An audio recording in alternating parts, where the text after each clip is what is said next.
नमस्कार, स्वस्थ जीवन कार्यक्रममा तपाईलाई स्वागत छ। नेपाल सरकार स्वास्थ्य तथा जनसङ्ख्या मन्त्रालय, राष्ट्रिय स्वास्थ्य शिक्षा सूचना तथा सञ्चार केन्द्र र नेपाल टेलिभिजन बीचको सहकार्यमा निर्माण गरिएको यो कार्यक्रम एनटिभी प्लसका साथै एनटिभी इटहरी र एनटिभी कोहलपुरबाट पनि हेर्न सक्नुहुनेछ। नेपालको संविधानले स्वास्थ्य सम्बन्धी हकलाई नागरिकको मौलिक हकका रूपमा प्रत्याभूत गरेको छ। समृद्ध नेपाल, सुखी नेपालीको राष्ट्रिय आकांक्षा पूरा गर्न आवधिक योजनाहरूमा पनि गुणस्तरीय स्वास्थ्य सेवामा जनताको पहुँच वृद्धि गर्ने लक्ष्य राखिएको छ भने आधारभूत स्वास्थ्य सेवामा राज्यको लगानी पनि वृद्धि भइरहेको छ। स्वास्थ्य सेवामा आम नागरिकको पहुँच वृद्धि गर्न भएका प्रयासहरूका साथै हरेक व्यक्तिले आफ्नो स्वस्थ जीवनका लागि अवलम्बन गर्नुपर्ने उपायहरूबारे हामीले यो कार्यक्रममा चर्चा गर्नेछौँ।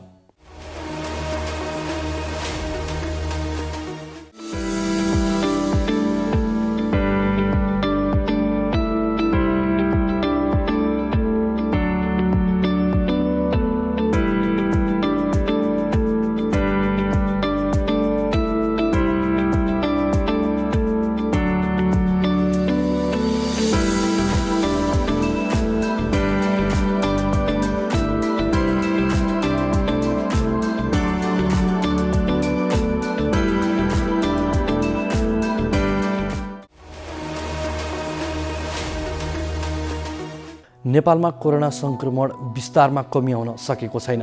राजधानी उपत्यका लगायत धेरै जिल्लामा निषेधाज्ञा लगाइए पनि सङ्क्रमण दर अझै उच्च रहेको छ। देशभर कोरोनाबाट सङ्क्रमित हुने र मृत्यु हुनेको सङ्ख्या बढिरहँदा काठमाडौँ उपत्यकामा कोरोना भाइरस सङ्क्रमितको सङ्ख्या अत्याधिक रहेको छ। कोरोना भाइरस सङ्क्रमितको उपचारका लागि कतिपय अस्पतालले तोकिएको भन्दा बढी शुल्क लिएको गुनासो आएपछि सरकारले त्यस्ता अस्पताललाई कारवाही गर्ने चेतावनी दिएको छ। यस सम्बन्धी रिपोर्ट आज हामीसँग हुनेछ।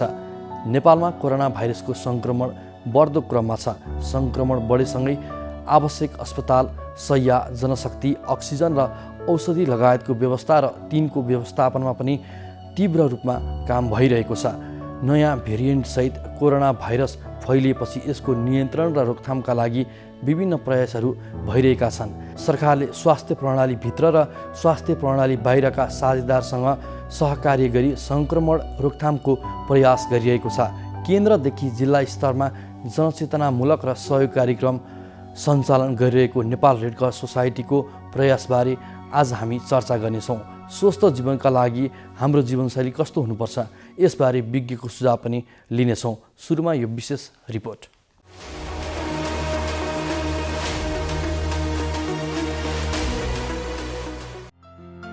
सरकारले कोरोना भाइरस कोभिड-19 सङ्क्रमितको उपचारको लागि भनेर तोकिएको भन्दा बढी शुल्क लिने निजी अस्पताल र स्वास्थ्य संस्थालाई कारबाही गर्ने चेतावनी दिएको छ। स्वास्थ्य तथा जनसङ्ख्या मन्त्रालयले वक्तव्य जारी गर्दै केही निजी अस्पतालहरूले सरकारले तोकेको भन्दा बढी शुल्क लिने गरेको भन्ने गुनासोहरू प्राप्त भइरहेको उल्लेख गर्दै त्यस्तो गरेको पाइए कडा कारबाही गर्ने चेतावनी दिएको छ। कोभिड सङ्क्रमणपछि भर्ना हुने बिरामीलाई विशिष्ट सुविधा प्रदान गर्ने बहानामा केही निजी अस्पतालहरूले एउटा बिरामीबाट प्रतिदिन 30,000 भन्दा बढी असुल गर्ने गरेको गुनासो आएको थियो। मन्त्रालयले अनावश्यक शुल्क लिने लगायतका गैर कानुनी गतिविधि गर्ने जुनसुकै व्यक्ति र संस्थालाई त्यस्ता गतिविधि नगर्न सचेत गराएको छ। महामारीको यो सङ्कटमा हामीले एकले अर्कालाई सेवाभावले सहयोग गर्नुपर्ने समयमा अनावश्यक दुःख दिने, समस्या बढाउने कार्यप्रति स्वास्थ्य तथा जनसङ्ख्या मन्त्रालयको गम्भीर ध्यानाकर्षण भएको वक्तव्यमा उल्लेख छ। यस किसिमले अनावश्यक शुल्क लिने लगायत गैर कानुनी गतिविधि गर्ने जुनसुकै व्यक्ति र संस्थालाई यस्ता गतिविधि नगर्न सचेत गराइएको छ। कुनै अस्पतालले तोकिए भन्दा बढी शुल्क लिएको पाइएमा स्थानीय प्रशासन र स्वास्थ्य तथा जनसङ्ख्या मन्त्रालयमा खबर गर्न आग्रह गरिएको छ। यस प्रकारका गतिविधिमा मन्त्रालयले नियमित अनुगमन गरिरहेको तथा नियमअनुसार कडाभन्दा कडा कारबाही समेत गरिने वक्तव्य मार्फत चेतावनी दिएको छ। देशभर कोरोनाबाट सङ्क्रमित हुने र मृत्यु हुनेको सङ्ख्या बढिरहँदा काठमाडौँ उपत्यकामा कोरोना भाइरस सङ्क्रमितको सङ्ख्या अत्यधिक रहेको छ। सरकारले सम्भाव्य जोखिमको आकलन गरी आवश्यक अस्पताल, शय्या, जनशक्ति, अक्सिजन र औषधि लगायतको व्यवस्था र तिनको व्यवस्थापनमा पनि ध्यान केन्द्रित गरेको छ। महामारी नियन्त्रण, रोकथाम र सङ्क्रमितको उपचारमा थप प्रभावकारिता ल्याउन प्रदेश र राजधानीमा 1,000 शय्याको अस्थायी कोभिड अस्पताल निर्माण गर्ने र ठुला अस्पताल र मेडिकल कलेजलाई कोभिड अस्पतालका रूपमा सञ्चालन गर्ने तयारी भएको छ। अहिले सबै जिल्लामा सक्रिय सङ्क्रमित छन्। सङ्क्रमण नियन्त्रण रोकथामका लागि अहिले काठमाडौँ उपत्यकाका 3 जिल्लासहित विभिन्न जिल्लामा निषेधाज्ञा जारी गरिएको छ।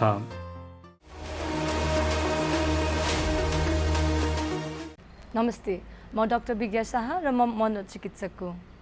अहिलेको कोभिडको महामारीमा हामी सबैजना मिलेर कोभिड-19बाट बच्न सक्छौँ। समय समयमा हात धुने, सामाजिक दूरी कायम गर्ने र मास्कको प्रयोगले हामी योसँग बच्न पनि सक्छौँ। जो कोरोनाबाट सङ्क्रमित भएको थियो र भएको छ, उहाँहरूको मनोबल उच्च राख्नलाई हामीले हौसला प्रदान गर्न सक्छौँ। त्यस्तै गरी सामाजिक सञ्जालमा नकारात्मक न्युजहरू नफैलाएर र आवश्यक परेमा आफैले पनि आफ्नो तनाव व्यवस्थापन गरेर अनि आवश्यक परेमा परामर्श लिनलाई नडराएर हामी आफ्नो मानसिक स्वास्थ्यको ख्याल राख्न सक्छौँ। So let's be alert, let's be aware and let's live with corona. Corona virus महामारीको अवस्थामा सुरक्षित गर्भावस्था। गर्भावस्था एक विशेष अवस्था हो, चाहे कोरोना भाइरस कोभिड-19 महामारीको बेला नै किन नहोस्। विपद वा सामान्य अवस्था जे भए तापनि गर्भवती तथा उनको गर्भमा रहेको बच्चालाई विशेष हेरचाह र स्याहार चाहिन्छ। गर्भवतीमा पनि कोरोना भाइरसको संक्रमण हुन सक्छ। त्यसैले कोभिड-19 का लक्षणका साथै गर्भावस्थामा देखिन सक्ने खतराका लक्षणहरूबारे जानकारी राखौं। गर्भावस्थामा देखिने खतराका लक्षणहरू: टाउको साह्रै दुख्नु, आँखा तिरमिराएर धमिलो देखिनु, हात तथा मुख सुनिनु, हात खुट्टा अरुरो भई काँप छुट्नु वा मुर्छा पर्नु, कडासित तल्लो पेट दुख्नु, योनिबाट रगत वा पानी बग्नु। यी मध्ये कुनै पनि खतराका लक्षणहरू देखा पर्ने बित्तिकै तुरुन्तै नजिकैको स्वास्थ्य संस्थामा जाँच्न लैजानु पर्दछ। नियमित गर्भवती जाँच तथा खतराका लक्षणको समयमै पहिचान गरी गर्भावस्थालाई सुरक्षित बनाऊ। कोभिड-19 सम्बन्धी कुनै पनि जिज्ञासा वा परामर्श चाहिएमा पैसा नलाग्ने कल सेन्टर 1115 वा 1133 मा सम्पर्क गरौँ। नमस्कार, म डाक्टर धर्मागत भट्टराई। म एक पेडियाट्रिक इम्युनोलोजिस्ट हुँ। स्वस्थ जीवनशैलीको लागि चर्चा गर्दै गर्दा हाम्रो शरीरलाई स्वस्थ राख्नको लागि केही कडीहरू हामीले अपनाउन जरुरी देखिन्छ। अहिले संसारमा संक्रामक रोगहरू सँगसँगै नसर्ने रोगहरू, नन कम्युनिकेबल डिजिजहरूको पनि महामारी देखिएको कुरा सर्वविदितै छ। जस्तो मोटोपना, मुटुका रोगहरू, बातजन्य रोगहरू, यस्ता थुप्रै प्रकारका सिस्टेमिक प्रणालीगत रोगहरू हाम्रो गलत जीवनशैलीको कारणले गर्दा बढिरहेको देखिन्छ। विश्व स्वास्थ्य सङ्गठनको परिभाषा अनुसार शारीरिक, मानसिक र सामाजिक रूपमा तीनै प्रकारले स्वस्थ भइयो भने मात्रै हामी आफू स्वस्थ रहन सकिने कुरा सर्वविदितै छ। यदि हामीले आफूलाई स्वस्थ राख्न चाहन्छौँ भने यी तीनटै प्रकारले, मानसिक, शारीरिक र सामाजिक प्रकारले हामीलाई स्वस्थ राख्न जरुरी हुन्छ। सबभन्दा पहिला शारीरिक कुराको चर्चा गरौँ। शारीरिक स्वस्थताको लागि सबभन्दा पहिला सन्तुलित आहारको, व्यायामको र पर्याप्त निद्राको जरुरत पर्छ र यसमा सन्तुलित आहारका जुन कम्पोनेन्टहरू छन् तिनीहरू पूर्ण हुन जरुरी छ। त्यस पछाडि सन्तुलित व्यायामको जरुरत पर्छ। सन्तुलित व्यायामको अर्थ यो हुन्छ कि जुन व्यक्ति उसलाई पहिला भइसकेका बिमारीहरूलाई असर नपर्ने गरी र उसको शरीरलाई, बाँकी टिस्युहरूलाई र त्यो रोगलाई पनि सन्चो बनाउने गरी के व्यायामहरू गर्न सकिन्छ, कुन प्रकारका व्यायामहरू गर्न सकिन्छ, त्यो व्यायाम गर्न सकिने भयो। यो शारीरिक व्यायामको पाटो हो। अर्को, हाम्रो शरीरलाई स्वस्थ जीवनशैलीको लागि नहुने भनेको निद्रा हो।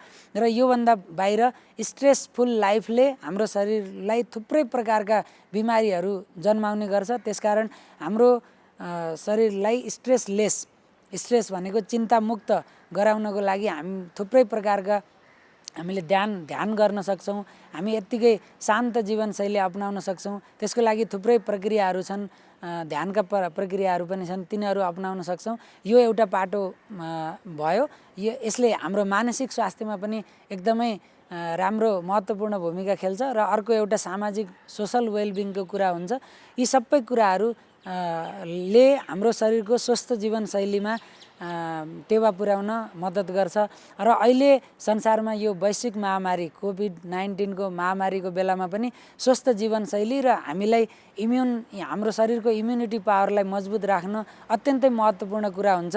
यस्तो बेलामा इम्युनिटी पावर ठ्याक्कै बढाउने कुनै एउटा पार्टिकुलर चिज नभए पनि हामीले इम्युनिटी पावर बढाउनको लागि सुरुमा गर्ने कमन कुराहरू जस्तो भोजन, व्यायाम, निद्रा बाहेक पनि जस्तो कतिपय कुराहरूले टेवा पुर्याउँछन् भन्ने कुरा अहिलेका तथ्याङ्कहरूले देखाएको कुरा हो। त्यसकारण जस्तो टेवा पुर्याउने कुराहरूमा कतिपय भिटामिनहरू नाम लिनुपर्दा भिटामिन सी, जिङ्क जस्ता तत्त्वहरूले यो इम्युनिटीमा राम्रो भूमिका खेल्छन् भन्ने कुरा तथ्याङ्कमा पाइएको कुरा हो। त्यसकारण हामीले समग्रमा भन्दाखेरि भिटामिन र खनिज पदार्थ भएका कुराहरू जस्तो फ्रेस भेजिटेबल्स, ग्रिन लिफी भेजिटेबल्सहरू, हरियो सागपात र फलफुल लगायत सन्तुलित आहारहरूको यसमा महत्त्वपूर्ण भूमिका हुन्छ। यो सबै कुराहरूलाई समायोजन गरेर हामीले स्वस्थ जीवनशैली बाँच्यौँ भने यस्ता सङ्क्रामक र नसर्ने रोगहरूबाट बच्न सकिन्छ। कार्यक्रममा यहाँलाई पुनः स्वागत छ। नेपालमा कोरोना भाइरसको सङ्क्रमण बढ्दो क्रममा छ। नयाँ भेरिएन्टसहित कोरोना भाइरस फैलिएपछि यसको नियन्त्रण र रोकथामका लागि विभिन्न प्रयासहरू भइरहेका छन्। सङ्क्रमण बढेसँगै आवश्यक अस्पताल, शय्या, जनशक्ति, अक्सिजन र औषधि लगायतको व्यवस्था र तिनको व्यवस्थापनमा पनि तीव्र रूपमा काम भइरहेको छ। सरकारले स्वास्थ्य प्रणालीभित्र र स्वास्थ्य प्रणाली बाहिरका साझेदारहरूसँग सहकारी गरी सङ्क्रमण रोकथामको प्रयास गरिरहेको छ। केन्द्रदेखि जिल्ला स्तरमा जनचेतनामूलक र सहयोगी कार्यक्रमहरू सञ्चालन गरिरहेको नेपाल रेड क्रस सोसाइटीको प्रयासबारे नेपाल रेड क्रस सोसाइटीका महामन्त्रीसँग गरिएको संवाद अबको क्रममा।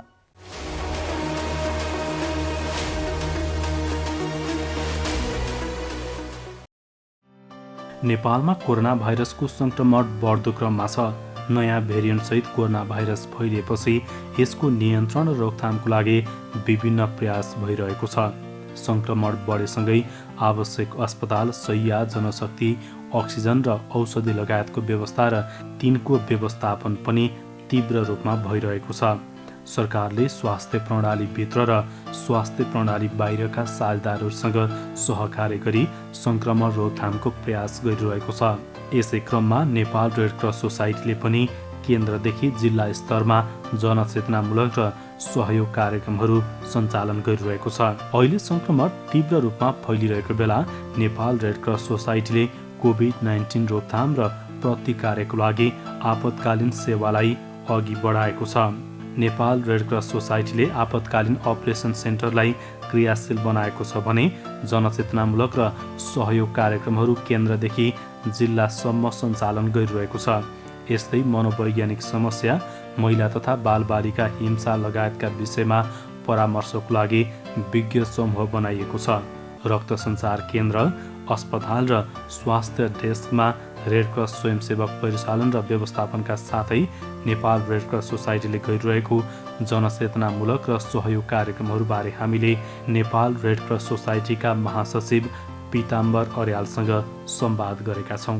विश्वका विभिन्न मुलुकहरूमा साउथ एसियादेखि लिएर साउथ एसियाको दिल्लीमा बेस्ड भएर काम गर्दै गर्दा यो रिजनका जस्तै श्रीलङ्का, बङ्गलादेश, पाकिस्तान, मालदिभ्स अनि नेपाल, भारत यी सबै देशहरूमा काम गऱ्यौँ। त्यस्तै म युरोपियन कन्ट्रीहरू विशेष गरेर जेनेभामा अथवा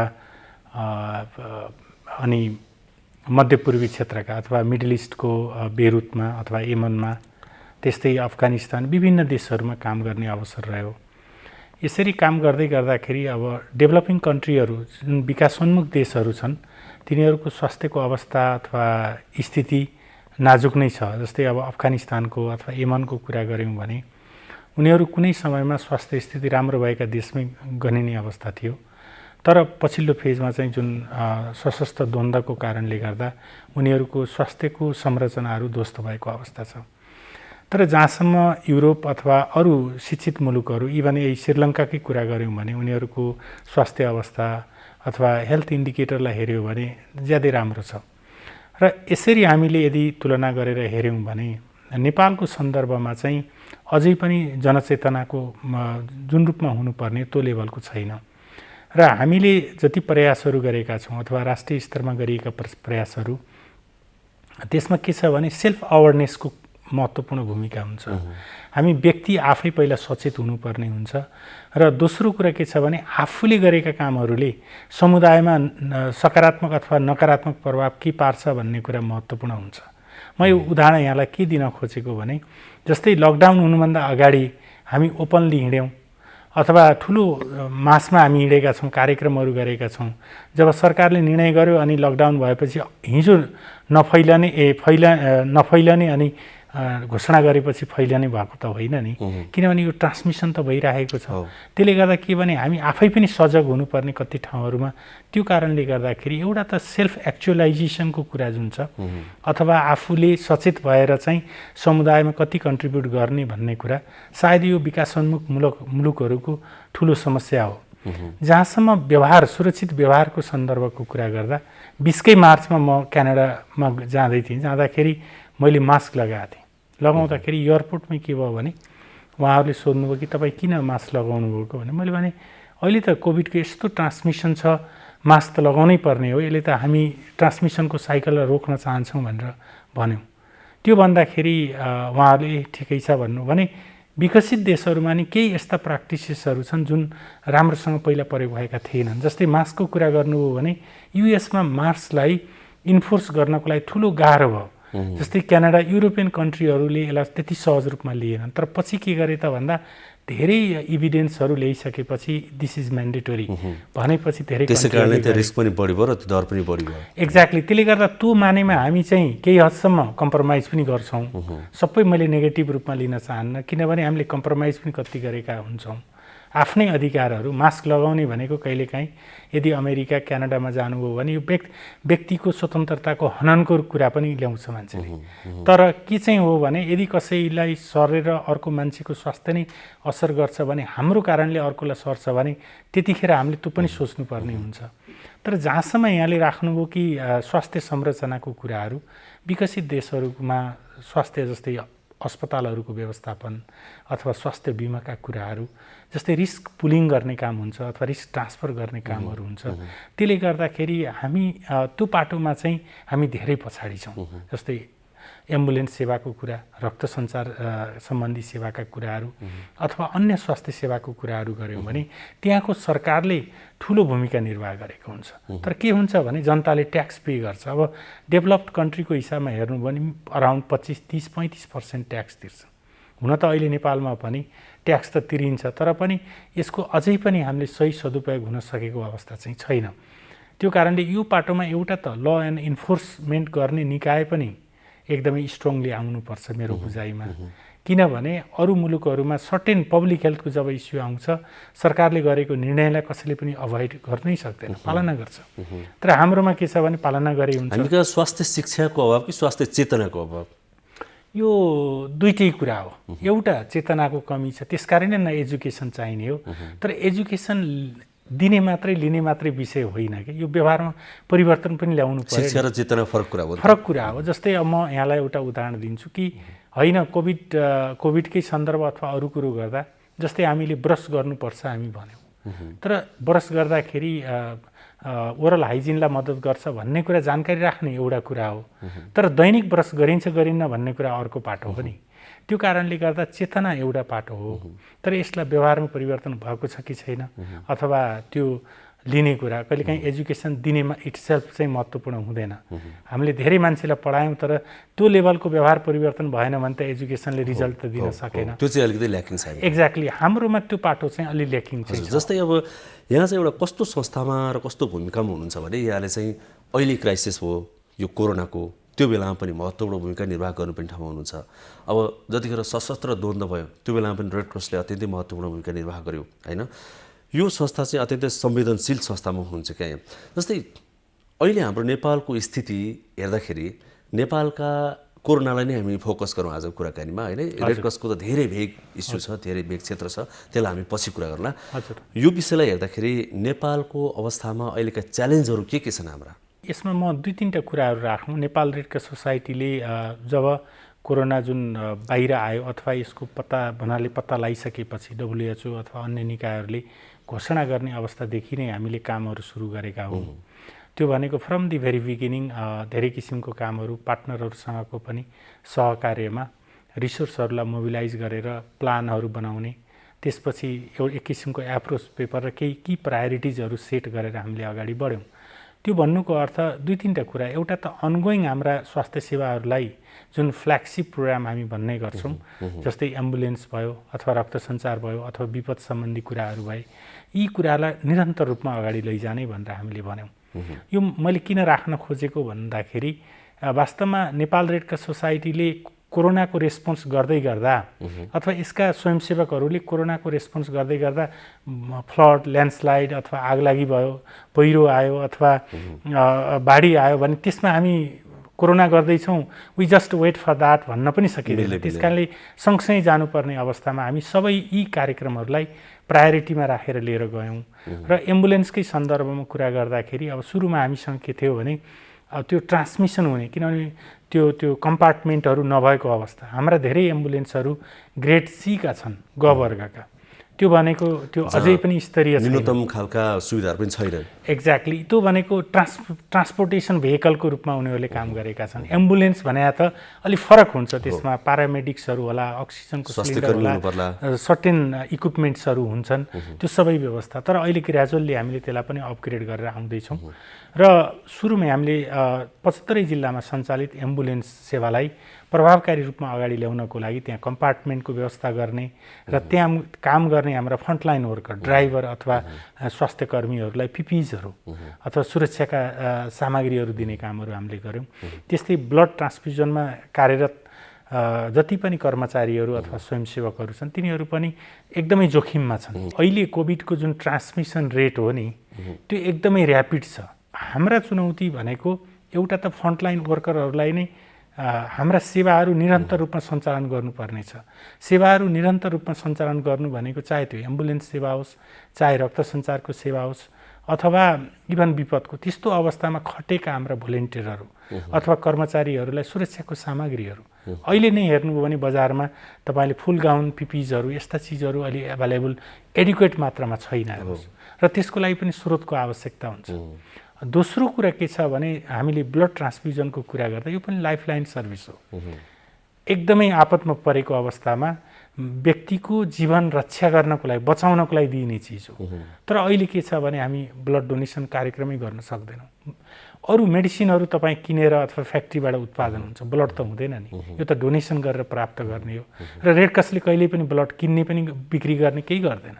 यो भनेको के हो भने त्यसमा चाहिने सामग्रीहरूको लागि युज गर्ने, जस्तै किट्सहरू, टेस्टिङ किट्सहरू, ब्यागहरू, त्यसको लागि लाग्ने खर्च नेपाल रेड क्रसले सम्बन्धित जसले लिन्छ उसबाट लिने हो।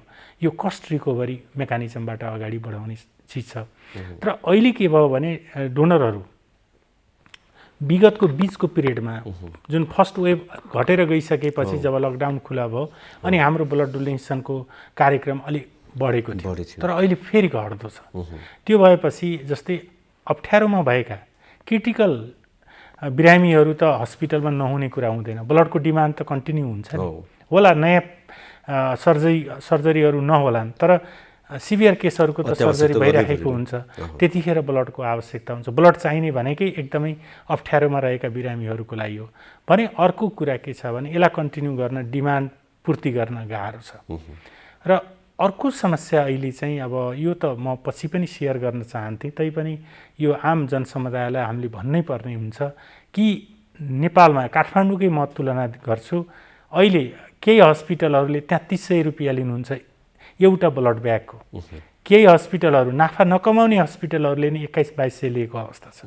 तर रेड क्रसले अहिले 450-500मा ब्लड उपलब्ध गराउँछ। त्यसले गर्दा अहिलेको स्टाफहरू र उसको चाहिँ रिकभरी कस्ट पनि पुरा नहुने अवस्थामा छ र अहिले ब्लड ब्याङ्क घाटामा गएको अवस्था पनि छ। यो जानकारी चाहिँ मलाई लाग्छ हाम्रा आम जनसमुदायलाई दिनु आवश्यक पनि हुन्छ। जहाँ रेड क्रस छ, हजुर, सम्भव भएसम्म रेड क्रसमा गइयो भने त्यो कस्ट पनि कम पर्छ। तर हामी के चाहँदैछौँ भने अब यसलाई कन्टिन्यू रूपमा सेवा भोलि गएर कस्टकै कारणले चाहिँ रोकिने अवस्था पनि नहोस् भनेर यसलाई कसरी हुन्छ हामीले रिभ्यू गर्नुपर्छ पनि हामी भनेका छौँ। त्यस कारणले अर्को एउटा चुनौती के हो त भन्दा कस्ट अथवा रिसोर्स इट्सेल्फ पनि चुनौती हो।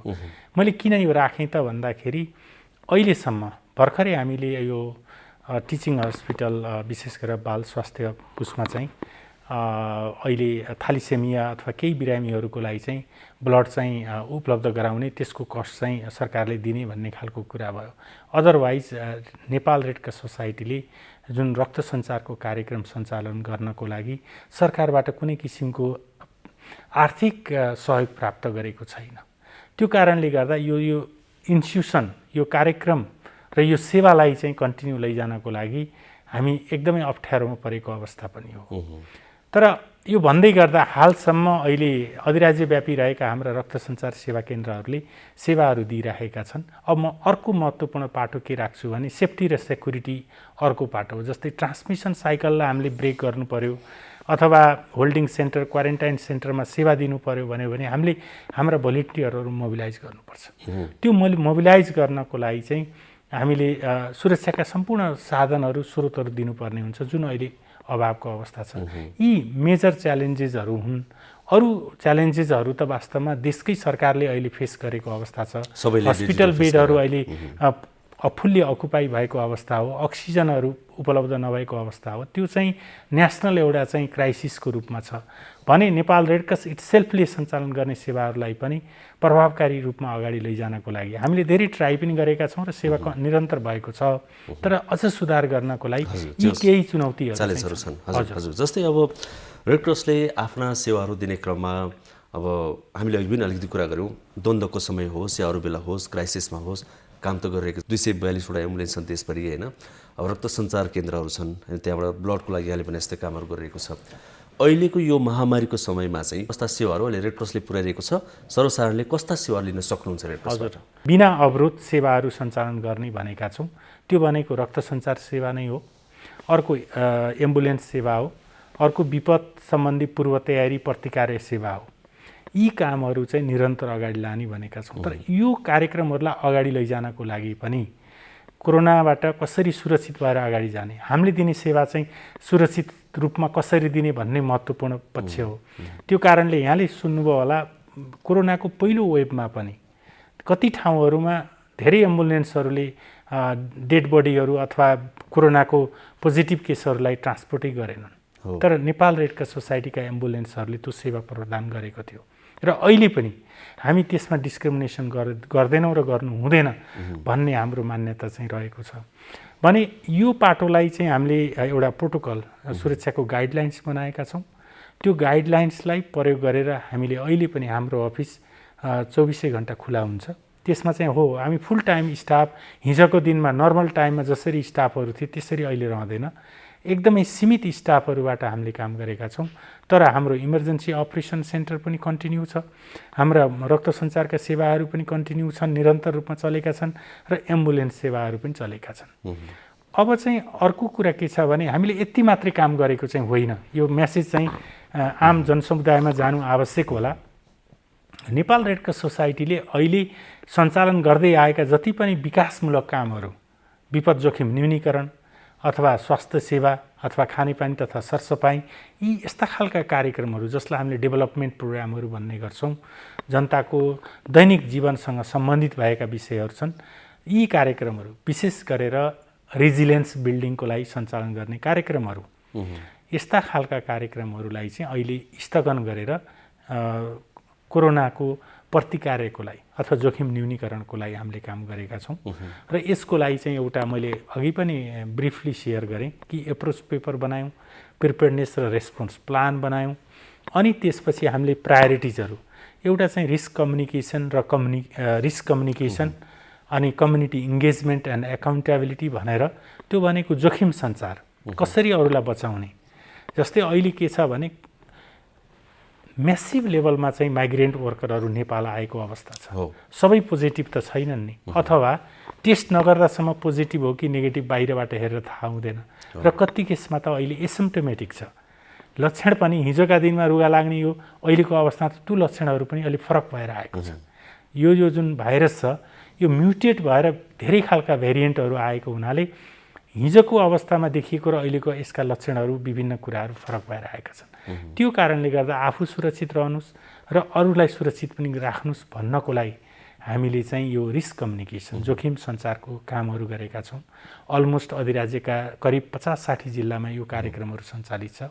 त्यस्तै हिजोका दिनमा हामीले क्वारेन्टाइन सेन्टर होल्डिङ सेन्टरहरूमा हामीले ब्ल्याङ्केट्सहरू अथवा बकेट्सहरू सामग्रीहरू दिने त्यहाँ पनि हाम्रा भोलिन्टियरहरू खटेर कामहरू गरेको अवस्था थियो।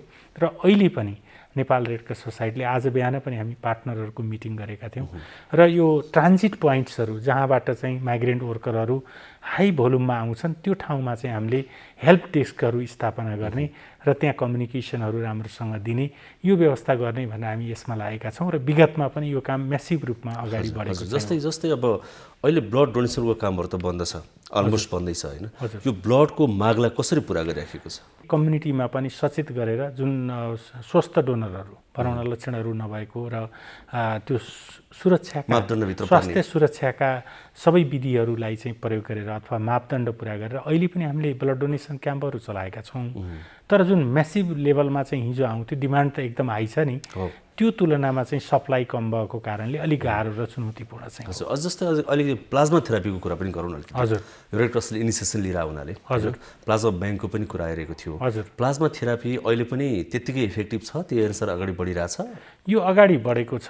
हामीले चाहिँ केवल केन्द्रीय कार्यालयमा मात्रै नभएर हिजोका दिनमा चाहिँ जुन कोरोना फर्स्ट वेभ आयो त्यतिखेर हामीले चाहिँ विशेष गरेर स्वास्थ्य अनुसन्धान अब हेल्थ रिसर्च काउन्सिलसँग चाहिँ हामीले कोअर्डिनेसन गरेर हामीले चाहिँ यो कामलाई अगाडि बढायौँ र केन्द्रीय कार्यालयमा हामीले सुरु गऱ्यौँ। त्यस्तै किसिमले चितवन र अरू ठाउँहरूमा पनि प्लाज्मा ब्याङ्कको कन्सेप्ट अगाडि बढाइयो र यो काम अगाडि बढेको छ। तर यसमा पनि केही समस्याहरू अप्ठ्याराहरू छन्, सायद यो थोरै सेयर गर्दा राम्रै होला। अहिलेको अध्ययन हेल्थ रिसर्च काउन्सिलसँग हामी अहिले पनि मिटिङ गर्दैछौँ। आज आफ्टरनुनमा एउटा मिटिङ छ, त्यसमा चाहिँ सर्टेन प्रोटोकलहरू अहिलेको नयाँ भेरिएन्टमा हिजोको जुन सर्टेन मापदण्डहरू छ त्यो फरक हुन्छ कि हुँदैन यो हेर्नुपर्ने आवश्यकता छ। र दोस्रो चाहिँ के छ भने हामीसँग अहिले रोस्टर चाहिँ पुरै छैन। नेपाल रेड क्रससँग जस्तै पोजिटिभ कति थिए, कति दिनमा चाहिँ उनीहरू नेगेटिभ भए भन्ने खालको जुन रोस्टर हो त्यो प्राप्त नभएको कारणले गर्दा हामीले कलेक्सन गर्ने चाहिँ रेट हो त्यो जुन रूपमा हुनुपर्थ्यो त्यो भएको छैन। र दोस्रो कुरा हामीले वेभ एक ग्रेजुअल्ली घट्दै जाँदाखेरि प्लाज्मा त्यति प्रयोग पनि भएन। अनि जब सेकेन्ड वेभ आयो अहिले चाहिँ जुन न्यू भेरिएन्ट आयो, न्यू भेरिएन्ट आइसकेपछि चाहिँ फेरि माग बढेर गयो। अनि त्यसपछि हामी अब भएन, अब सब यो डिमान्ड फुलफिल गर्नुपर्छ भनेर हामीले राख्यौँ।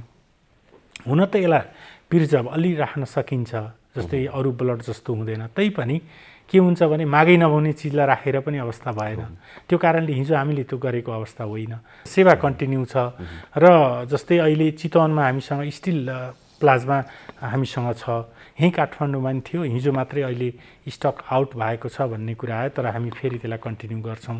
तर त्यो गर्दै गर्दाखेरि जुन अहिले नयाँ भेरिएन्ट पनि आएको हुनाले यसको पनि जुन इपिडेमियोलोजिकल पर्सपेक्टिभबाट अथवा इटियोलोजिकल पर्सपेक्टिभबाट पनि केही हेर्नुपर्ने भएको हुनाले त्यो चाहिँ अध्ययन हो। तर यसको अर्थ हामीले प्लाज्माको जुन सर्भिस हो त्यसलाई स्टप गर्नुपर्छ, रोक्नुपर्छ भन्ने छैन र यो निरन्तर चल्छ। रेड क्रसको कुनै सेवा चाहियो कसैलाई भने, जस्तै एम्बुलेन्स चाहियो भने, ब्लड चाहियो भने या अरू कुनै सहयोग चाहियो भने होइन, जस्तै विपदका कुराहरू आगलागी लगायतका कुराहरू पनि रेड क्रसले सहयोग गर्छ भन्ने कुरा त हामी थाहा पाइसक्यौँ। ती सेवाहरू चाहियो भने यतिखेर सम्पर्क गर्ने ठाउँहरू चाहिँ कहाँ छन्? वास्तवमा यस्तो अवस्था भएको खण्डमा नेपाल रेड क्रस सोसाइटीका हरेक 75 जिल्लामा जिल्ला शाखाहरू छन् र जिल्ला शाखाहरूले यो सेवाहरू उपलब्ध गराएका छन्। मैले चाहिँ सम्पूर्ण भनौँ न दर्शक महानुभावहरूलाई म के अनुरोध गर्न चाहन्छु भने यदि यहाँहरूलाई नेपाल रेड क्रस सोसाइटीका सेवाहरू आवश्यक पर्यो, सहयोग गर्न आवश्यक पर्यो भने हाम्रा जिल्ला शाखाहरू 77वटा हाम्रा जिल्ला शाखाहरू छन्, करिब 1500वटा उपशाखाहरू छन्। हामीसँग 100 जुनियर युवा सर्कलहरू छन्। यिनीहरूबाट हाम्रो 1500 जति जुनियर युवा सर्कल छन् भने उपशाखाहरू पनि हामीसँग छन्। यिनीहरूबाट चाहिँ जानकारीहरू लिन सकिन्छ र अधिकांश मेजोरिटी जिल्लाहरूले रक्त सञ्चार सेवा सञ्चालन गरेका छन् र अधिकांश जिल्लाहरूले चाहिँ एम्बुलेन्स सेवा सञ्चालन गरेका छन्। त्यस्तै किसिमले हामी धेरै ठाउँमा चाहिँ यो कोरोना रोकथाम सम्बन्धी सचेतना सम्बन्धी हामीले कार्यक्रमहरू सञ्चालन गरेका छौँ, जसमा चाहिँ महिलाहरूको सहभागिता गरेर अथवा शारीरिक रूपमा अशक्तहरूलाई समेत संलग्न गराएर हामीले यसलाई इन्क्लुसिभ रूपमा चाहिँ कार्यक्रमहरू गरेका छौँ। कति ठाउँहरूमा चाहिँ किट्सहरू डेलिभर गरेका छौँ। यी खालका कुराहरूलाई समेत समेटेर जान सकिन्छ र यहाँहरूले सम्पर्क गर्न सक्नुहुन्छ। हाम्रो केन्द्रीय कार्यालय छ, त्यस्तै जिल्ला शाखा बागबजारमा छ, त्यस्तै अब ललितपुर जिल्ला शाखा छ, भक्तपुर जिल्ला शाखा छ। हाम्रा यी जिल्ला शाखाहरूले आफ्ना सेवाहरूलाई निरन्तर रूपमा उपलब्ध गराउनु भएको छ। हजुर, जस्तै आफ्नो वरिपरि आफ्नो समुदायमै कोही रेड क्रससँग आबद्ध या सम्बद्ध व्यक्ति हुन्छ नि, उहाँहरूसँग सम्पर्क गर्दा पनि भयो? हो, त्यो गर्दा पनि हुन्छ। रेड क्रसलाई सम्पर्क गर्नको लागि यसको सञ्जाल यति विशाल छ। त्यसमा चाहिँ उपशाखाको कुरा मैले गरेँ यहाँसँग। त्यस्तै किसिमले जुनियर युवा सर्कलको कुराहरू, विभिन्न शैक्षिक संस्थाहरूमा जुनियर युवा सर्कल छन्, इभन समुदायमा पनि हाम्रो युवा सर्कलहरू छ भने तिनीहरूसँग पनि सम्पर्क गर्न। त्यही भएर सिधै जिल्ला शाखाकै अफिसमा जानुपर्छ भन्ने पनि छैन। यहाँहरूको नजिकै रेड क्रसको निकाय छ र यहाँहरू हामी सबैको हो रेड क्रस। त्यस कारणले गर्दा यसलाई कसरी सहयोग पुर्याउने भन्ने पनि हामी सबैको दायित्व छ भने यसबाट प्राप्त हुने सेवा लिने काम पनि हामीहरूले गर्नुपर्छ। हजुर, जस्तै टेलिफोन नम्बरहरू वेबसाइटमा भेट्न सकिन्छ? त्यो वेबसाइटहरूमा टेलिफोन नम्बरहरू चाहिँ स्पष्ट रूपमा राखिएको छ। हजुर हजुर।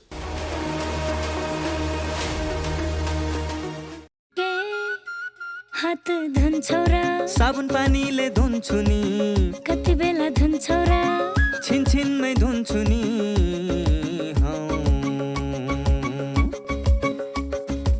घरमा पस्दा अफिस पस्दा सधैँ धुन्छु हात, कोरोनालाई यसै गरी भगाइदिन्छु म त। घरमा पस्दा अफिस पस्दा सधैँ धुन्छु हात, कोरोनालाई यसै गरी भगाइदिन्छु म त।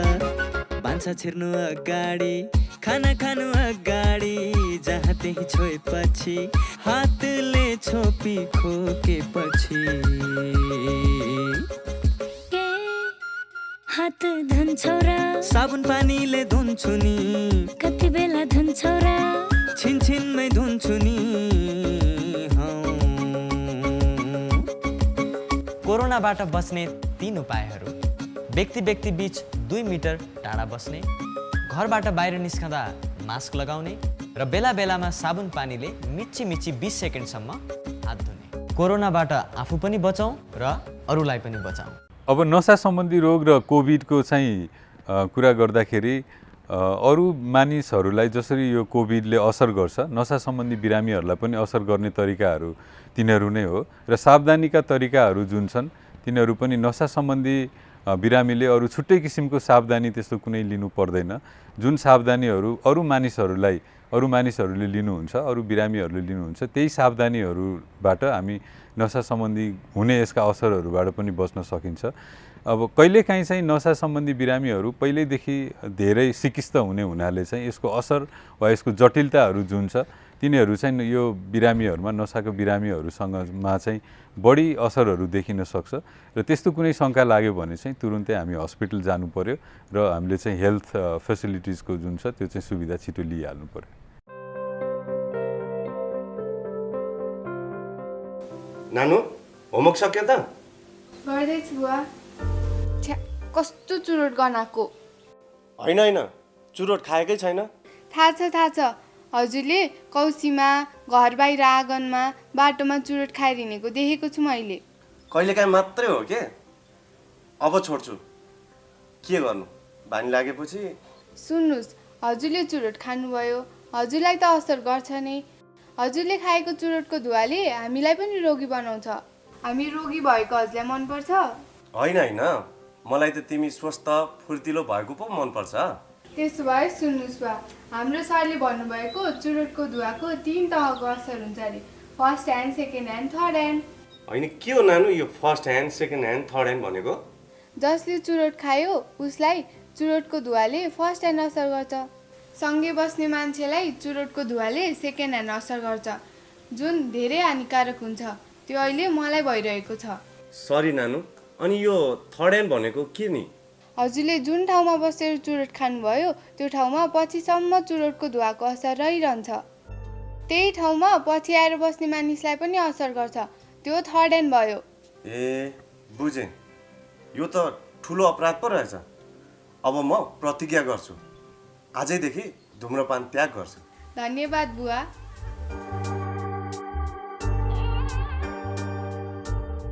नमस्कार, मेरो नाम बाला राई, म अस्पताल नर्सिङ प्रशासक र अहिले म नर्सिङ तथा सामाजिक सुरक्षा महाशाखामा कार्यरत छु। आज म यहाँहरूलाई मास्क लगाउने सही तरिकाको बारेमा देखाउन गइरहेका छौँ। हामीसँग मास्क बजारमा धेरै किसिमका उपलब्ध छन्, जस्तै मेडिकल मास्क भयो, कपडाको मास्क भयो, N95, K95 विभिन्न प्रकारका, र N95 मा पनि फिल्टर भएका नभएका पनि हामीले मास्कहरू बजारमा उपलब्ध देख्छौँ। तर N95 मास्क चाहिँ विशेष गरी चाहिँ जुन कोरोना सङ्क्रमित व्यक्तिहरूसँग एकदमै क्लोज कन्ट्याक्टमा रहेर विशेष प्रक्रिया गर्दाखेरि मात्रै प्रयोग गर्ने हुनाले जनमानिसले साधारण हाम्रो मेडिकल मास्क वा कपडाको मास्क लाउँदा पनि हामीले सही तरिकाले प्रयोग गऱ्यौँ भने कोरोनाको जोखिमबाट चाहिँ हामी मुक्त हुन्छौँ। र त्यही क्रममा मैले आज यहाँहरूलाई सर्जिकल मास्क अथवा मेडिकल मास्क कसरी प्रयोग गर्ने भन्ने कुराहरू बताउन गइरहेको छु। र सर्वप्रथम जहिले पनि हामीले मास्क लगाउनुभन्दा अगाडि हातलाई धुनुपर्छ र सकेसम्म यदि हामीसँग उपलब्ध छ भने हामीले हातलाई साबुन पानीले मिची कम्तीमा पनि 20 देखि 40 सेकेन्डसम्ममा हामीले धुनुपर्ने हुन्छ।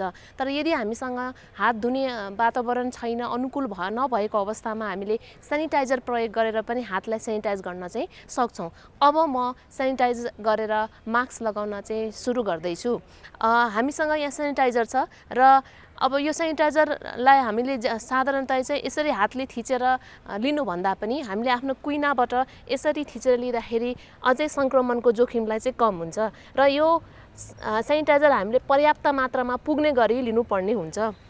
र पहिले सुरुमा हामीले हात धुँदा होस् अथवा सेनिटाइजर प्रयोग गर्दा होस्, WHO को मापदण्ड र नेपाल सरकारको मापदण्ड अनुसार नै हामीले 6 वटा स्टेप्सहरू छन्, त्यसलाई चाहिँ पुरा गर्नुपर्ने हुनेछ, जसले गर्दाखेरि हाम्रो हातको भाग कुनै पनि भाग चाहिँ छुट्दैन। र यसरी हामीले हत्केलालाई यसरी माड्ने र यो माडे पछाडि हातको पछाडिको भागलाई पनि यसरी हामीले माड्नुपर्ने हुन्छ। र एउटा हातको माडिसके पछाडि फेरि यो हातको माथि पनि हामीले चाहिँ यसरी माड्नुपर्ने हुन्छ। र यो स्टेप पछाडि हामीले यो दुईटा हातलाई यसरी इन्टरलक गरेर पनि कम्तीमा 5 सेकेन्डसम्म हामीले यसरी माड्नुपर्ने हुन्छ। र यो स्टेप सके पछाडि अब हामीले यो हातको टुप्पोको भागलाई भित्र भागमा लगेर यसरी फेरि यसलाई माड्नुपर्ने हुन्छ। र यो हातको सकेपछि फेरि यसरी अर्को हातले हामीले यसरी माड्नुपर्ने हुन्छ। र विशेष गरी हाम्रो यो औँलाको भाग चाहिँ बुढी औँलाको भाग बढी मात्रामा छुट्ने भएकोले गर्दा यो बुढी औँलाको भागलाई पनि हामीले यसरी मजाले सेनिटाइजर प्रयोग लगाएर माड्नुपर्ने हुन्छ। त्यसै गरी अर्को हातको पनि बुढी औँलामा मजाले हामीले यसरी सेनिटाइजर लगाएर माड्नुपर्ने हुन्छ। र अन्तिममा जस्तो यो हाम्रो नङ पनि एकदमै छुट्छ र यो नङलाई पनि हामीले यसरी हत्केलामा राखेर यसरी माड्नुपर्ने हुन्छ। त्यसै गरी अर्को हातको पनि यसरी, र अन्तमा चाहिँ यसरी हामीले पुरै हाम्रो विशेष गरी यो नाडीमा बढी मात्रामा छुट्ने भएकोले गर्दा यसरी नै अर्को हातको पनि नाडीसम्म हामीले यसो गऱ्यौँ भने अब हाम्रो हात चाहिँ सेनिटाइज भयो। हामीले यसरी सेनिटाइज प्रयोग गरेर पनि हातलाई सेनिटाइज गर्न सक्छौँ, अथवा साबुन प्रयोग गर्दाखेरि पनि यही 6 वटा प्रक्रिया अनुसार चाहिँ हामीले साबुन प्रयोग गरेर पनि हाम्रो हातलाई चाहिँ सेनिटाइज गर्न चाहिँ सक्छौँ। अब हामी मास्क लगाउँदैछौँ।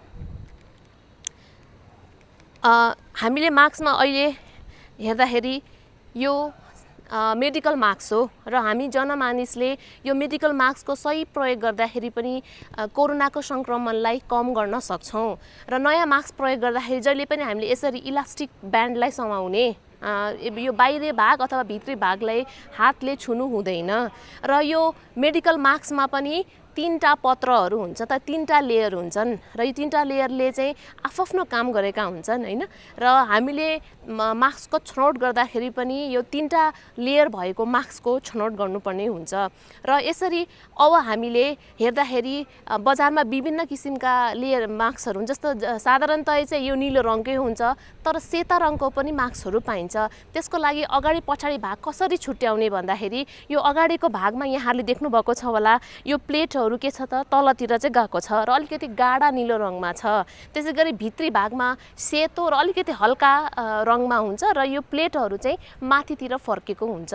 र सँगसँगै तपाईहरुले देख्नु पनि भएको छ होला, यो मास्कको माथिल्लो भागमा चाहिँ अलिकति सेतो खालको कडा चीज हुन्छ र यो कडा भाग, यो मेटलको कडा भाग हुन्छ एउटा, यो कडा भागलाई भागलाई हामीले नाकको डाँडीमा राख्नका लागि माथि पारेर राख्नुपर्ने हुन्छ र जहिले पनि मास्क प्रयोग गर्दाखेरि एकचोटि निकालेर हामीले मास्कलाई हेर्नुपर्छ कुनै प्वाल छ कि अथवा कुनै ड्यामेज भएको छ कि भनेर यकिन गरे पछाडि अब यो मास्कलाई यो इलास्टिक ब्यान्डको सहयोगले यसरी आफ्नो नाक मुख छोप्ने गरी लगाउनु पर्ने हुन्छ।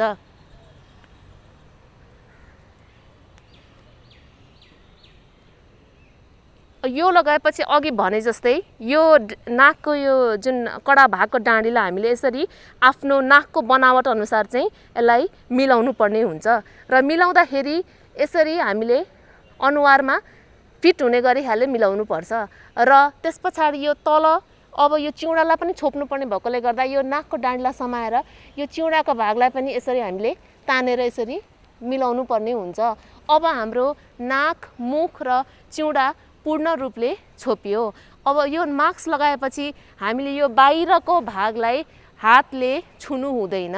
यसो छुँदाखेरि यो सङ्क्रमण भएको हुन्छ र हाम्रो हातमा पनि फेरि सङ्क्रमण भएर हामीले हाम्रो आँखा हात अरू ठाउँमा छुँदाखेरि सङ्क्रमणको जोखिम चाहिँ बढ्न सक्छ। यदि हामीले यो मास्क लगाएको बेलामा हाम्रो हातले बाहिर भागमा छुयौँ भने तुरुन्तै हामीले फेरि सेनिटाइज गर्न सक्छौँ। र अब यो मास्कलाई कसरी खोल्ने भने म फेरि यहाँहरूलाई देखाउन गइरहेको छु र मास्क खोल्नुभन्दा अगाडि पनि हामीले हातलाई त्यसै अघिको जस्तै गरेर सेनिटाइज गर्ने।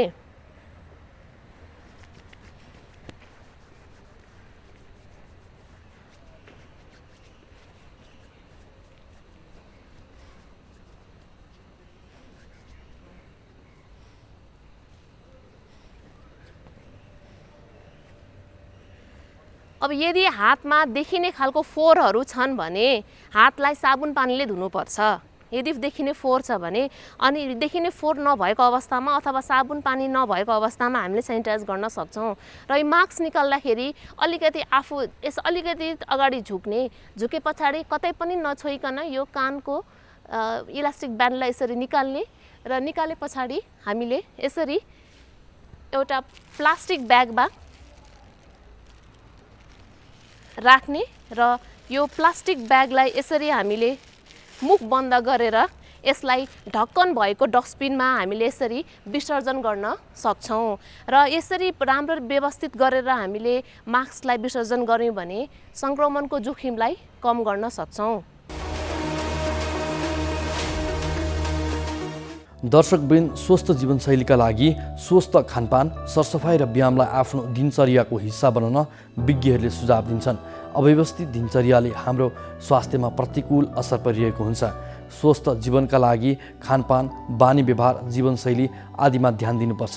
स्वस्थ जीवनशैली कसरी अपनाउने, यसबारे विज्ञको सुझाव अबको क्रममा।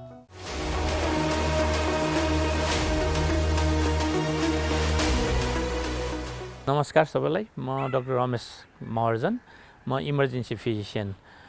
सबैलाई अहिलेको अवस्थामा म सबै दाजुभाइ दिदीबहिनीहरू, आमा बुवाहरू, भाइ बहिनीहरू सबैलाई म अनुरोध गर्न चाहेँ, यो कोभिडको अहिलेको हामी जुन यो दोस्रो महामारीकोमा अवस्थामा छौँ, यसमा कतिपय हामी दाजुभाइ दिदीबहिनीहरू, आमा बुवाहरू, बालबच्चाहरू कोभिड लाएर पनि हामी जुन होम आइसोलेसन घरैमा आफै बसिराख्नु भएका छन्, उहाँहरू आफ्नो शरीरको ख्याल आफैले हामी कसरी गर्नुपर्छ भन्दाखेरि जुन नियमित हामीलाई चाहिने बेसिक सरसफाइ, त्यसमा खानपिनहरू हामीले त्यसलाई चाहिँ विचार गर्नुपर्छ। खालि हामी चाहिँ सुतेर मात्रै बस्ने होइन, आफू एउटै कोठामा बसे पनि हिँडडुल गरौँ, खुल्ला ठाउँ छ भने हामी जाउँ, त्यसमा मास्क लगाइयो, मास्कलाई अनिवार्य रूपमा प्रयोग गरौँ। खालि हामीले खानेकुरा खाँदा मात्रै र जसरी अब म अहिले बोलिरहेको छु र तपाईँसँग यो कुरा प्रश्न राख्नलाई मात्रै मैले निकालेका हौँ, यो चाहिँ अनिवार्य रूपमा हामी राखौँ। घरमा पनि एक र अर्कासँग कुरा गर्दा पनि हामी प्रयोग गरौँ, बच्चाहरूलाई पनि अझ लगाऊँ, बुढाबुढीहरू आमा बुवाहरूलाई पनि झन् हामी यो लगाइदिउँ। सबैले कुरा गर्दा यो लाउँदाखेरि अप्ठ्यारो मान्नु पर्दैन। यही रुगा खोकी जस्तो मात्रै होइन कि यो अहिलेको कोभिड भनेको यो श्वास प्रश्वासबाट नै बढी मात्रामा जाने भएकोले हामीले यो मास्कलाई अनिवार्य रूपमा सबैमा लगाऊँ। अनि यो मास्क पनि हामीले एकचोटि लगाएपछि दोस्रोचोटि लगाउनलाई पाइएछ भन्ने यहाँ होइन भने यसैलाई नै सफा साबुन पानीमा चोपेर धोएर पनि यसलाई पुनः प्रयोग गर्न सकिन्छ। यसलाई मारमुर पार्ने होइन, चोप्नी ठुनी र सफा गरेर सत्त राखेर सुकाएर पुनः फेरि पनि हामी प्रयोग गरौँ। एउटा पुगेन भने दुईटा प्रयोग गरौँ। त्यस्तै अर्को गर्नुपर्ने हामीले नियमित रूपमा साबुन पानीले हात मुख धुने। जसरी हामी बिहान उठ्दाखेरि पानीले मुख धुन्छौँ भने दिउँसो पनि धुौँ, साँझ पनि धुौँ र सुत्नु अगाडि पनि धुौँ। यति गर्दाखेरि कमसेकम हाम्रो हातमा भएको कीटाणु, यो मुखमा भएको कीटाणुहरू, यो भाइरस मात्रै होइन अरू पनि हामीलाई सक्दैन, रोग हामी अझ बाँच्छौँ भने त्यसपछि यो दुईटाबाट अर्को सम्पर्कमा नजिक सकभर हामी, किन भन्दा यो सर्ने नै हामी, त्यही भएर हामी भिडभाड नगरौँ, भिडभाडमा नजाउँ भनेको कारण नै यो हो। त्यो सँगसँगै बसेको छ भने हामीलाई खानुपर्ने मुख्यतया झोल चिजहरू जस्तो तातो पानी हामीले खाँदा नियमित रूपमा हामीले एक ग्लासमा राखेर 2-3 घण्टामा हामी खाँदै गरौँ। त्यसमा पनि सबभन्दा राम्रो हाम्रो शरीरलाई यो भाइरससँग लड्नलाई अति महत्त्वपूर्ण भनेको भिटामिन सी, जुन अमिलो चिजमा पाउँछ, जुन कागती पानीमा पाउँछ, लप्सीको भयो, हामीसँग यो अरू विभिन्न फलफुलहरूमा हाम्रो यो पाउँछ भने त्यो पनि हामी नियमित सेवन गरौँ। त्यो सँगसँगै हामीले यो हाम्रो नेपालीको चलन त क्वाटी खाने चलन छँदैछ, वर्षको एकचोटि होइन, अहिले बिरामी भएको बेलामा हरेक दिनै खाऊँ। त्यो सँगसँगै हामीसँग भएको सागसब्जीहरू जे छ खानेकुराहरू प्रशस्त मात्रामा प्रोटिन भएको यो झोल चिज खाने। अनि सरसफाइ गर्दा एउटा अर्को टोयलेटको पनि सकिन्छ भने आफू मात्रै बिरामी भएको आफ्नो होस्, होइन भने तपाईँले प्रयोग गरिसकेपछि उसलाई पुनः सफा गरिदिनुहोस्, पुनः अरूलाई प्रयोग गर्नलाई तपाईँलाई मिल्ने गरी बनाउनुहोस्। हामी अल्छी नबनौँ। हामी आफू एक्टिभ भयो भने चाहिँ हामी यो रोगसँग पनि सर्न सक्छौँ, बच्न र यसलाई जित्न सक्छौँ। त्यस्तै अरूलाई सर्न नदिनुको लागि भनेको जस्तै तपाईँ अब होम आइसोलेसन बसेर खाँदा तपाईँलाई आफूले खानुपर्ने भनेको जिउ बेस्कन दुख्यो, ज्वरो बढी आयो भने स्ट्यामोल, प्यारास्ट्यामोल मात्रै खाने हो। यो चाहिँ 6-6 घण्टामा पनि खान सक्छौँ। तपाईँले त्यो बाहेक अर्को खानेको यो भिटामिनहरू मात्रै हो। एन्टिबायोटिक अरू भनेको डाक्टरको सल्लाह अनुसार। अब तपाईँ कुन बेला हस्पिटल आउने त भन्दा जब तपाईँलाई यो रोगले छोएपछि सास फेर्न गाह्रो। अहिले तपाईँ बसेर तपाईँको सास 1 मिनटमा कतिचोटि फेर्छ भनेर गर्नुहोस्। 1 मिनटमा हामी 14 देखि 16 चोटि फेर्छौँ भने त्यसको ठ्याक्क डबल भएपछि तपाईँ हस्पिटलमा आउनुपर्छ। किन त भन्दा तपाईँलाई फोक्सोमा यो भाइरसले छुइसकेको हुन्छ र निमोनिया भइसकेको हुन्छ। त्यो कारणले तपाईँ एक्सरे गर्नुपर्छ। आउनुको लागि यो बेलामा आएर हामी डाक्टर सबैले हामी औषधि उपचार गर्छौँ। त्यो सँगसँगै हामीले एउटा घर पनि एउटा त अहिलेको अवस्थामा साँच्चै हो भने नर्सिङको केयर भन्छौँ। यो भनेको हामीले बिरामीलाई गर्ने, यो घरमा भएको बिरामीलाई घरको मान्छेले पनि हामी सेवा दिनुपर्छ। त्यसको लागि जसरी हामी हस्पिटल बस्ने डाक्टर, नर्स, प्यारामेडिक्स हामी सबैले जसरी मास्क लाउँछौँ, त्यसपछि आँखा छोप्ने भाइजर लाउँछौँ, पन्जा लाउँछौँ र गाउन लाउँछौँ। तपाईँ यो मात्रै पनि हामी लगाएर घरमा भएको घरकै मान्छेले पनि यो कोभिड भएको बिरामीको सँगै गएर उसलाई चाहिएको चिज सेवाहरू हामी गर्नुपर्छ। र त्यो दिइसकेपछि तपाईँले लगाएको लुगा जस्तो एउटा कोठाभित्र तपाईँ छुट्टै राख्नुहुन्छ र बाहिर आउनुहुन्छ भने एउटा बाल्टिनमा साबुन पानी राख्नुहोस्। त्यसमा तपाईँले लगाएको यो ग्लोभ्स, पन्जा, यो लुगा सबै फेरि धुनुहोस्, त्यसलाई पखालेर सुकाउनुहोस्। यही नियमित हामी प्रक्रिया गऱ्यौँ भने बिरामीलाई पनि सेवा दिन सकिन्छ र बिरामीलाई घरैमा पनि हामी ठिक पार्न सक्छौँ। त्यो अर्थमा तपाईँ हामी यो सबै मिलेर नै यो रोगलाई चाहिँ जित्नुपर्छ।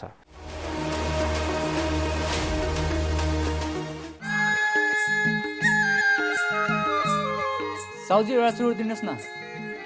उता हेर्नुहोस्। सार्वजनिक स्थलमा धुम्रपान सेवन तथा सुर्तीजन्य पदार्थ बिक्री गर्न मनाइ छ। हजुर लाचुरोट किनेर ल्याइदिनु।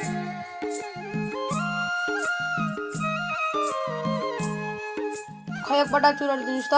कति वर्ष पुग्यो बाबु? 12। पढ्न आउँछ? किन नआउनु? त्यसो भए उ त पढ त। 18 वर्षभन्दा मुनिका केटाकेटीहरूलाई धुम्रपान तथा सुर्तीजन्य पदार्थ बिक्री वितरण नगरौँ। ओहो, कस्तो चुरोट खान मन लाग्यो। गर्भवती महिलालाई धुम्रपान तथा सुर्तीजन्य पदार्थ बिक्री गर्न मनाइ छ। सार्वजनिक स्थलहरूमा धुम्रपान तथा सुर्तीजन्य पदार्थ बिक्री तथा सेवन नगरौँ। 18 वर्ष मुनिका बालबालिकाहरू र गर्भवती महिलालाई धुम्रपान तथा सुर्तीजन्य पदार्थ बिक्री वितरण नगरौँ।